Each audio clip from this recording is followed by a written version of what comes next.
She started to get annoyed with my house the same week that the city council pruned the trees in the street. Coincidence or not, the absence of the green canopies revealed a full view of my garage, and that was enough for her to decide that my lifestyle was visually hostile to the spirit of the neighborhood. That's how she put it in the HOA newsletter. Visually hostile, because, according to her, my house clashed with the collective harmonious setting. The harmonious part? 2 houses with the same torn sofa on the porch, and a third with an inflatable pig hanging from the roof last Christmas. What she didn't know, or pretended to forget, was that her problem wasn't my house. It was me. She needed an enemy, a target, someone who didn't fit the mold of the exemplary community member she painted in every email she sent with gifs and flower emojis. And me, I'm discreet. Closed house, few visitors, car always clean, yard without scandal, but also without colorful flags or statues of gnomes as she loved so much. That was enough. The mystery bothered her. The silence irritated her. The absence of flattery made her boil over. Then it started with the questions in the HOA group.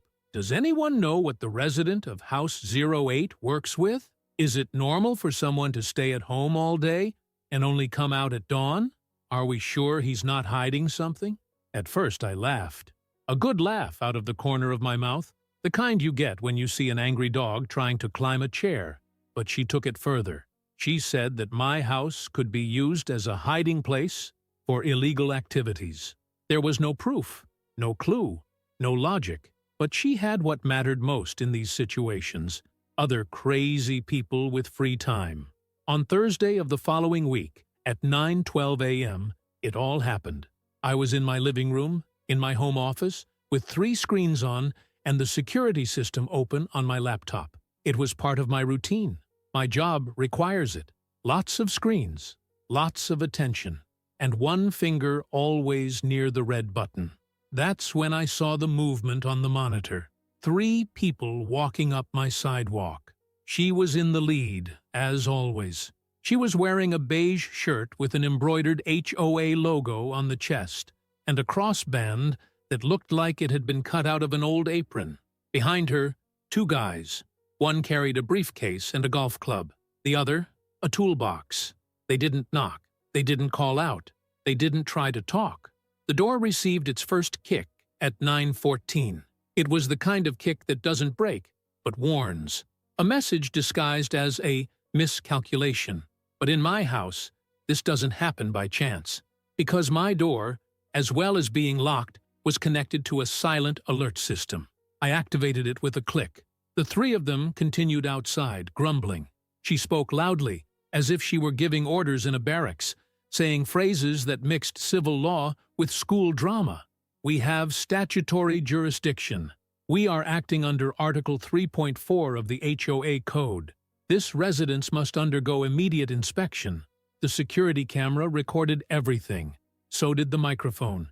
Clear audio, perfect images, close-ups of faces. They didn't know that every word, every gesture, every step was being transmitted in real time to a central station, a center that I myself helped set up. Because, you see, my job in real life isn't to mow lawns or trim bushes. I work for the State Intelligence Department. It's not glamorous. It's not a movie. There's no car chase. But there is data. Lots of it. And protocols. And, above all, there are people like me watching people like her. The invasion notification was received by a team that knows me by name. In less than 5 minutes, an unmarked unit was already circling the block. Meanwhile, she was trying to force the door handle.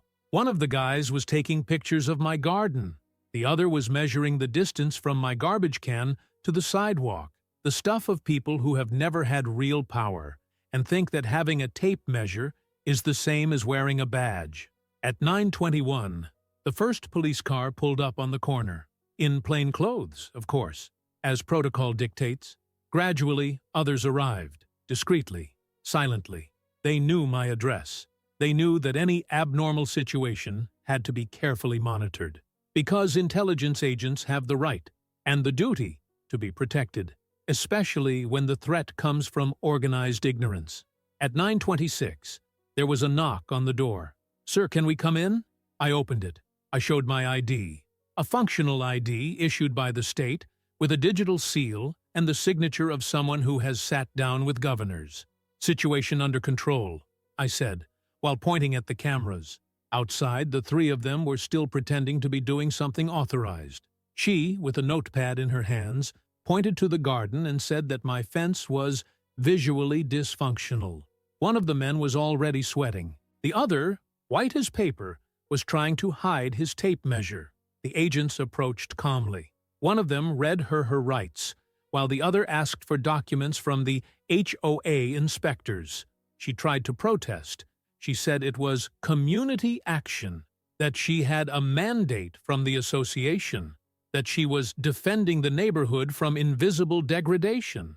But there was no disguising it, because in less than 15 minutes, she was no longer the leader of a civic patrol. She was the invader of a state agent, the organizer of a home invasion, the woman who thought the world was a condominium where only she could make the rules.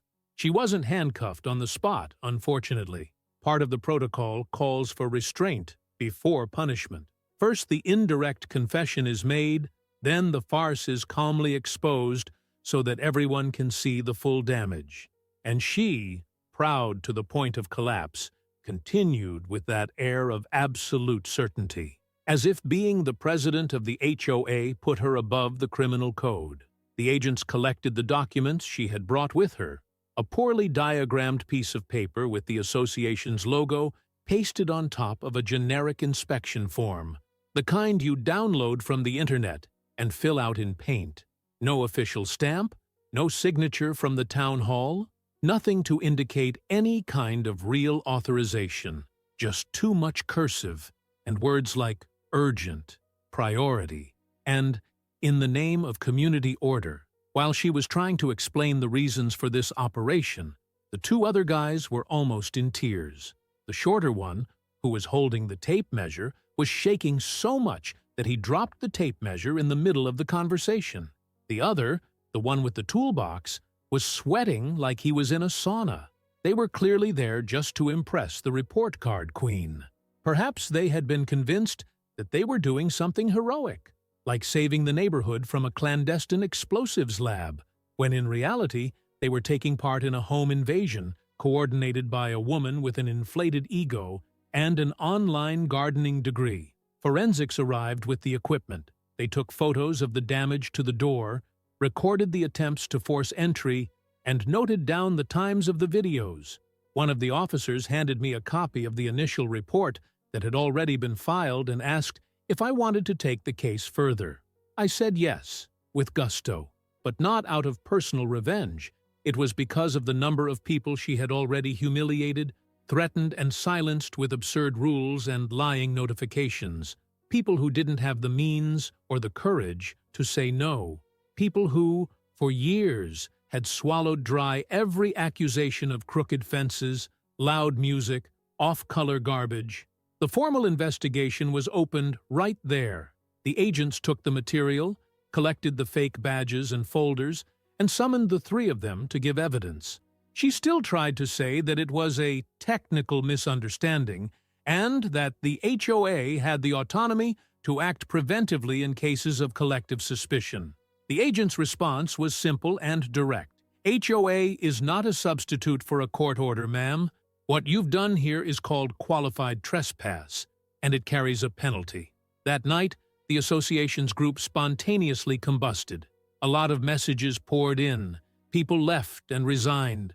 One of the counselors posted an audio of almost 5 minutes saying that he didn't agree with the methods, but had been coerced for months. Another confessed that he had been forced to sign documents under threat of a fine. Her image was melting faster than ice cream on asphalt. Even so, she tried to maintain her pose. She sent an email to the entire neighborhood, claiming that the situation was being manipulated by larger forces and that the freedom of the association was under institutional attack. She tried to paint her own downfall as a crusade against the system, but this time, nobody fell. The president who thought she was sheriff was now in judicial silence. The two community agents became memes in the neighborhood group. One of the neighbors took a selfie with his footprint on the door and wrote, "The inspection arrived before Amazon." The other put a sign on the gate, "Area monitored by common sense. HOA does not enter." The association's board blocks emptied. No meetings were scheduled in the following weeks, and the weekly newsletter that used to arrive more punctually than the sun simply stopped. My house went back to being what it had always been, a quiet, normal, private place. But now everyone knew the reason for the silence. It wasn't a mystery. It was just someone who wanted peace. The irony of it all, the only place that respected the legal boundaries in that neighborhood for so long was the very place she most wanted to control. And when she tried to break it with theatrics and lying authority, she discovered in the bitterest possible way that reality has more force than any regulation invented in a room with lavender air freshener.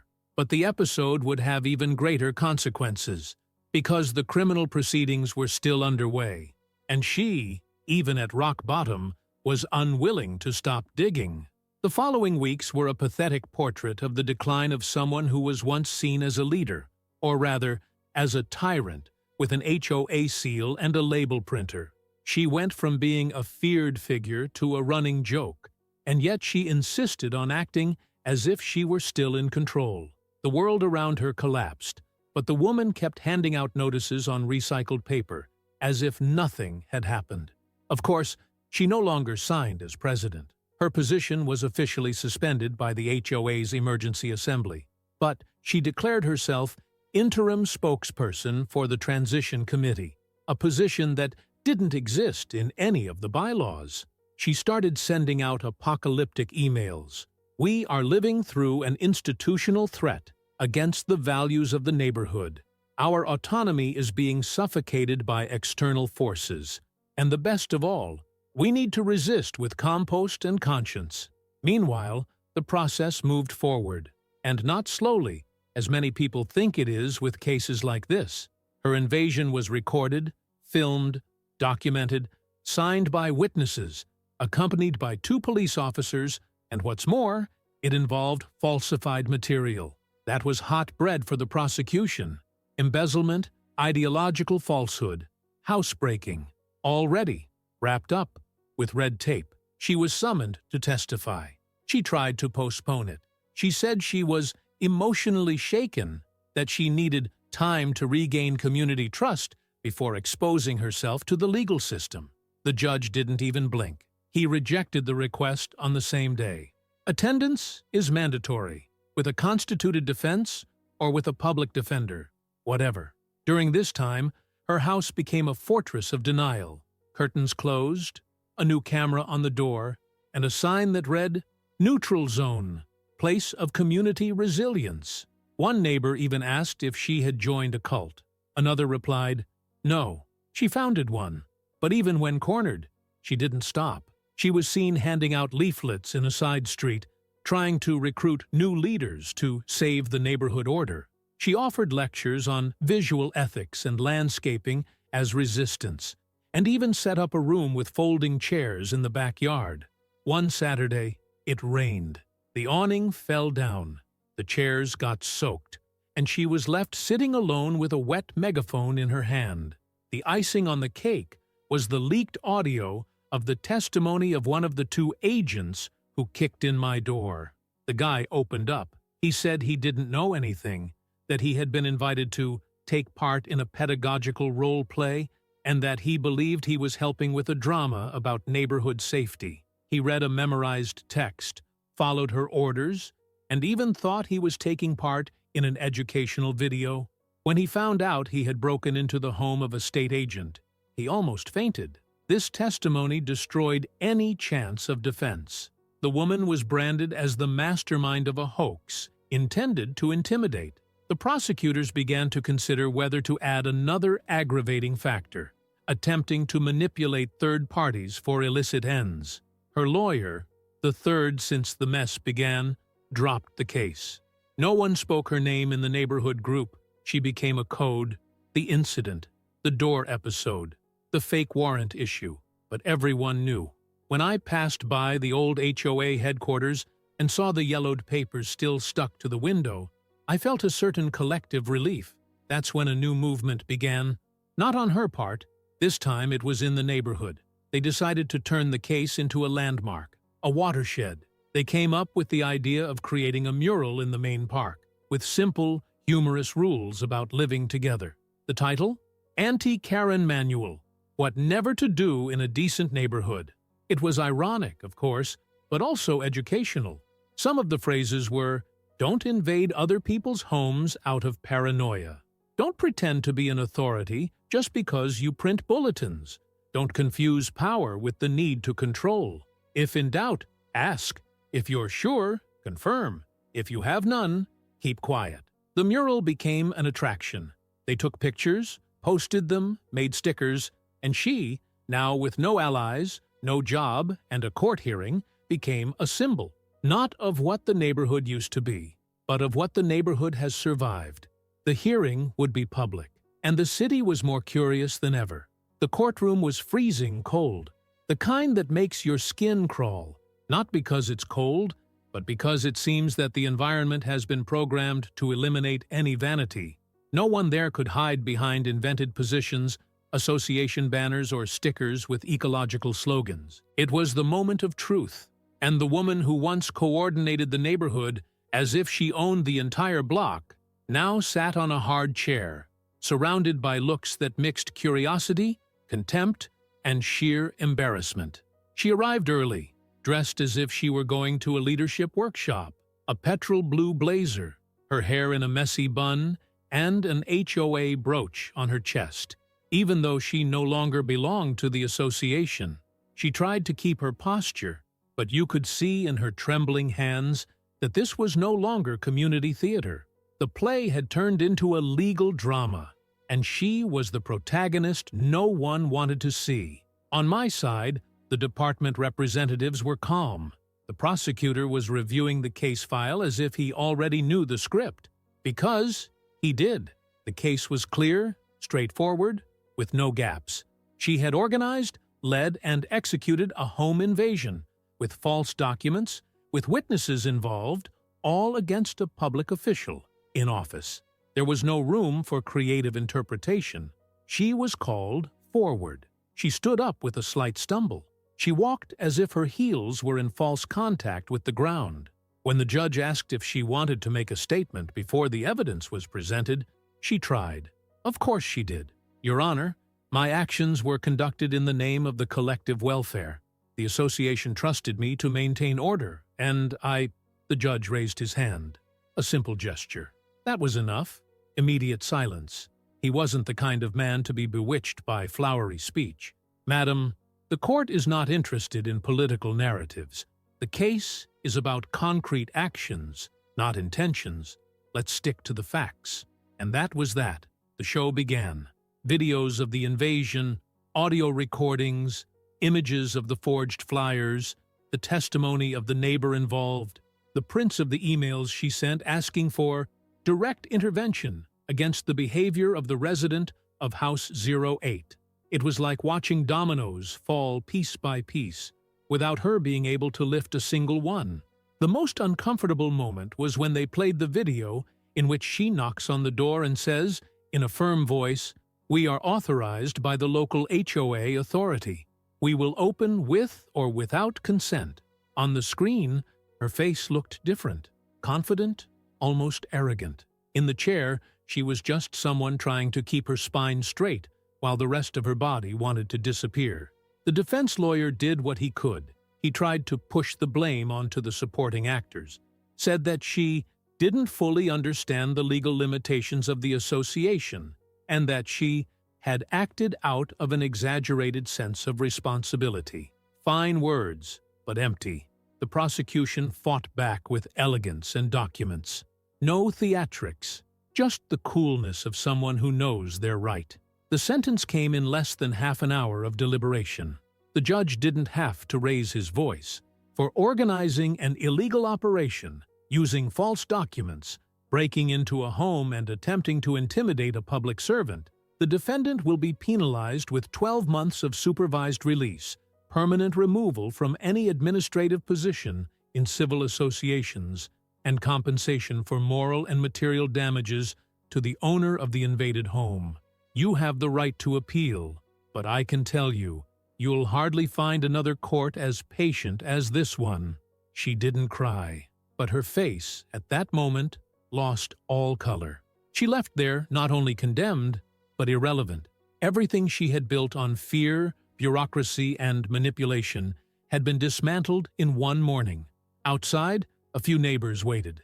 No one protested. No one applauded. Just looks that said. That was it. It had to happen. She hurried past, papers in hand, brooch hanging crookedly, head slightly lowered. For the first time, she had nowhere to hide. The HOA, which had once served as a shield, was now just an acronym ashamed of itself. The neighborhood blocks were reoccupied, not because of new rules, but because of spontaneous coexistence. Meetings were once again about barbecues, Halloween decorations, and who was going to bring dessert. The Anti-Karen manual became an official poster, framed in the community center. And my door? It's firmer than ever. It still bears the mark of the first kick, which I decided not to repair. As a reminder, as a symbol. She wasn't arrested, but she lost what she cherished most. The role of commander of a world that only existed inside her head. Today, she lives in seclusion, in a house with the curtains always closed, and the neighborhood, it breathes, it laughs, it lives. Because now everyone has understood that authority is earned. It's not printed. And if you liked this video, don't forget to leave a comment and a like.